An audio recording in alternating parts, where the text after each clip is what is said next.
নদিয়া থেকে ফের বাংলাদেশি অনুপ্রবেশকারীদের গ্রেফতার করা হলো। 3 জন বাংলাদেশি অনুপ্রবেশকারী রয়েছে এবং একই সঙ্গে পুলিশের জালে মানব পাচার চক্রের 3 দালালও ধানতলা, হাঁসখালি এবং গাংনাপুর থানা এলাকা থেকে এদেরকে গ্রেফতার করা হয়। সরাসরি কথা বলবো সুজিত মণ্ডল এই মুহূর্তে রয়েছেন আমাদের সঙ্গে। সুজিত, 3 জন বাংলাদেশি অনুপ্রবেশকারী এবং আরও 3 জনকে গ্রেফতার করা হয়েছে যারা মানব পাচার চক্রের দালাল। আর কি জানা যাচ্ছে এদের সম্পর্কে?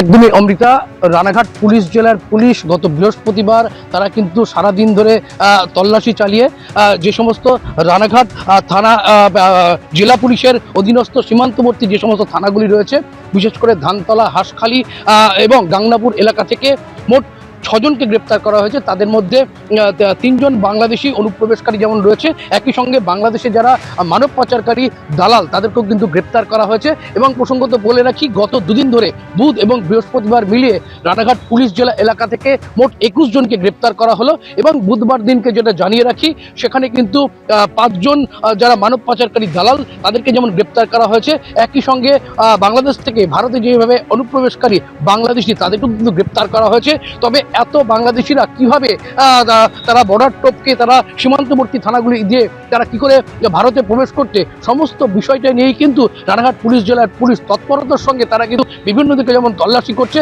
এবং একই সূত্র ধরে তারা কিন্তু দফায় দফায় বিভিন্ন জায়গা থেকে এই যারা মানব পাচারকারীর সঙ্গে যুক্ত যে দালাল তাদেরকেও কিন্তু পুলিশ গ্রেপ্তার করেছে। এবং আজ রানাঘাট মহকুমা আদালতে ধৃত 6 জনকে আজকে রানাঘাট মহকুমা আদালতে তোলা হবে। অমৃতা, ধন্যবাদ সুজিত তোমাকে। ইতিমধ্যেই পাসপোর্ট জালিয়াতি চক্র সামনে এসেছে, যার কিংপিন সমরেশ বিশ্বাস সহ 6 জনকে ইতিমধ্যেই গ্রেফতার করা হয়েছে। আর এবার কলকাতা পুলিশের হাতে এলো আরও চাঞ্চল্যকর তথ্য। উদ্ধার হওয়া পাসপোর্টের নথির কোনো অস্তিত্বই নেই। কলকাতা পুলিশকে জানিয়েছে একাধিক পুরসভা এবং পঞ্চায়েত। উদ্ধার হওয়া পাসপোর্টের নথি যাচাইয়ে একাধিক পুরসভা, পঞ্চায়েতের কাছে তথ্য চায় পুলিশ। তথ্য চাওয়া হয় নির্বাচন কমিশনের কাছেও। বিস্তারিত জানবো, আবির দত্ত রয়েছেন আমাদের সঙ্গে।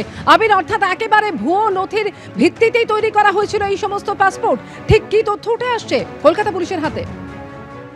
দেখো, একেবারেই ভুয়ো নথি তৈরি করা হয়েছিল এবং এই যে ভুয়ো নথিগুলো তৈরি করা হয়েছিল সেখানে ভোটার কার্ড, আধার কার্ড, প্যান কার্ড, এমনকি বার্থ সার্টিফিকেটও ছিল এবং বেশ কিছু পরীক্ষার ফলাফলের যে রেজাল্ট, সেই রেজাল্টও ছিল।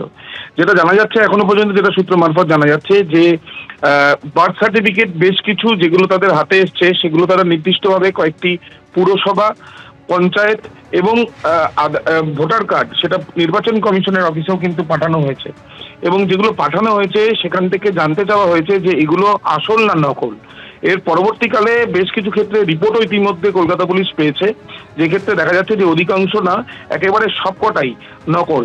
এবং যেগুলো নকল পাওয়া গিয়েছে সেগুলো থেকে যে পাসপোর্টগুলো বানানো হয়েছে, এর থেকেই তারা নিশ্চিত হতে পারছেন যে জাল নথি ব্যবহার করেই সেই পাসপোর্টগুলো বানানো হয়েছে। এই যে বিভিন্ন রকম রিপোর্টগুলো ইতিমধ্যে পাচ্ছেন, বেশ কিছু রিপোর্ট এখনো আসেনি, সেগুলো আসবে বলে অপেক্ষা করছেন তদন্তকারীরা। তারা এই পরিপ্রেক্ষিতে বেশ কয়েকজনকে কিন্তু ইতিমধ্যে জিজ্ঞাসাবাদ করছেন, এমনটাও জানা যাচ্ছে পুলিশ সূত্র থেকে।